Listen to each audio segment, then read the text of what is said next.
Obrigado, Sr. Presidente. Eu começava a cumprimentar mais uma vez o professor Vítor Santos. E sendo esta a primeira audição da AES, pelo menos que eu me recordo, depois da abordagem das questões do debate na Assembleia, toda esta questão das rendas excessivas, das ditas rendas excessivas, há muito, por nós denominados, lucros excessivos. O senhor professor Vítor Santos fez agora uma primeira abordagem, mas eu queria ir mais longe relativamente a esta matéria. E queria porquê? Porque ao longo destes anos fui chamando a atenção da AES, de facto, para os lucros excessivos. Para lucros excessivos. E isso não era tido em conta. A AES dizia que não tinha que fazer essa abordagem dos lucros. Ainda com o anterior regulador. Ora, é das competências da AES, do seu estatuto, proteger os direitos e interesses dos consumidores em relação a preços, serviços e qualidade de serviços. E diz também que a AES é independente no exercício das suas funções. Portanto, não consigo entender como é que, estando nós agora, claramente, de acordo com o estudo que foi feito, perante um problema de lucros excessivos, isto é, de uma remuneração de capital dos operadores, para lá daquilo que seria natural, tendo em conta as condições de mercado, como é que a AES não intervém? É o grande problema que eu julgo que este problema das rendas excessivas coloca ao regulador e que, do meu ponto de vista, mais uma vez, põe em causa, eu diria, o papel, digamos assim, destas próprias entidades, inevitavelmente.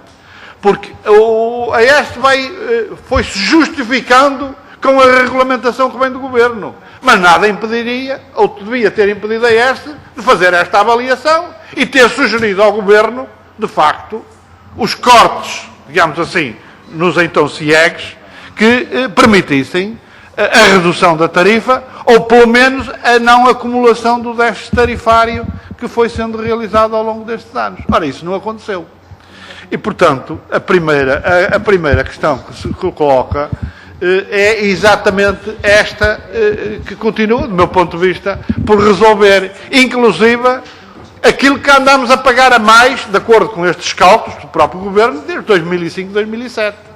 Que eu gostaria de saber porque é que a EDP e os outros eleitroprodutores não devolvem aos consumidores. Exatamente como agora vai ser feito com os contadores, como o Governo fez com pagamentos da Segurança Social, ou como o Fisco faz normalmente a contribuintes que pagam a mais. Portanto, esta, do meu ponto de vista, era uma questão que precisava uma outra abordagem, porque eu julgo que ela põe em causa o próprio papel da AES ao longo destes anos.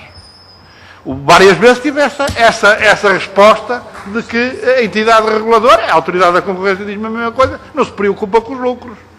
Bem, mas esta é que é uma questão central, porque ela toca diretamente os preços. Nós fazia-se uma discussão e um debate como se os lucros destes operadores, nos combustíveis, na eletricidade ou no gás, não tivessem nada a ver com o problema das tarifas que nós pagávamos. E, de facto, está-se a verificar que, afinal, tem. Relativamente à subida do gás natural e da eletricidade, particularmente do gás natural, estas questões já foram até colocadas, mas eu não consegui, pelo menos não me apercebi que tivesse havido resposta. Uma é, naturalmente, o problema da indexação do gás natural ao petróleo bruto.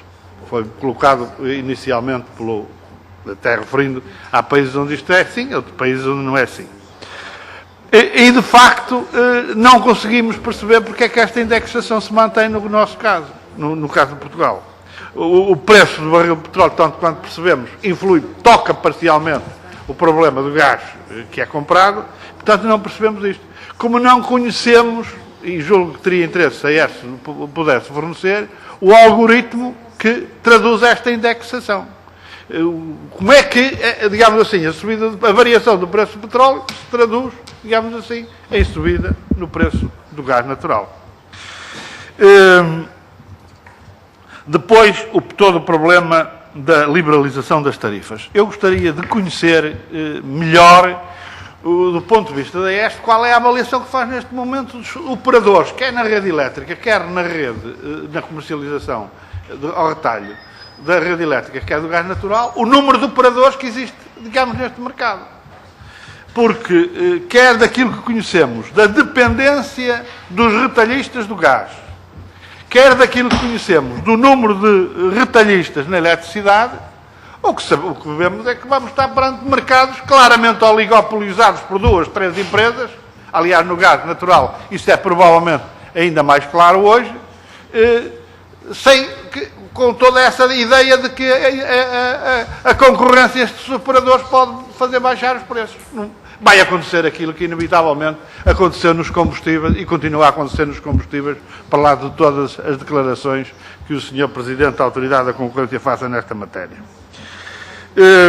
Gostaria aqui de falar neste problema ainda das redes, do problema do impacto da redução dos consumos e na subida do preço correspondente do acesso às redes. Eu continuo sem perceber estes impactos. Isto é, se o sistema fosse público, eu até entendia isto. Agora, empresas privadas, há uma redução das suas vendas e isso, porque sobem, é evidente, qualquer empresa privada sabe que se vender menos, os seus custos operacionais sobem. É uma evidência, todos os equipamentos fixos passam a ter uma contribuição. A que propósito é que aqui esse problema se mantém? É como se nós nas autoestradas, porque reduz o tráfego, o Governo resolvesse decidir que as portagens tinham que aumentar. É exatamente a mesma reflexão. Mas porquê, pá? Estamos perante setores privados. O que é que justifica isto? Não consigo entender. A mesma coisa relativamente ao problema da passagem do uso do subsolo. Hoje houve aqui declarações muito interessantes. Eu acho muito interessante esta reconversão do Partido Socialista às preocupações com o preço da energia, das tarifas da energia.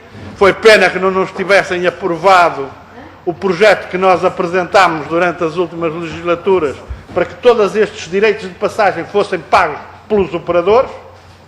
Foi pena de facto que isso não tivesse sido feito, porque de facto os partidos da maioria fizeram a mesma coisa, de facto não há qualquer razão para que não sejam os operadores a suportar esses custos, integrando nos custos gerais do seu funcionamento.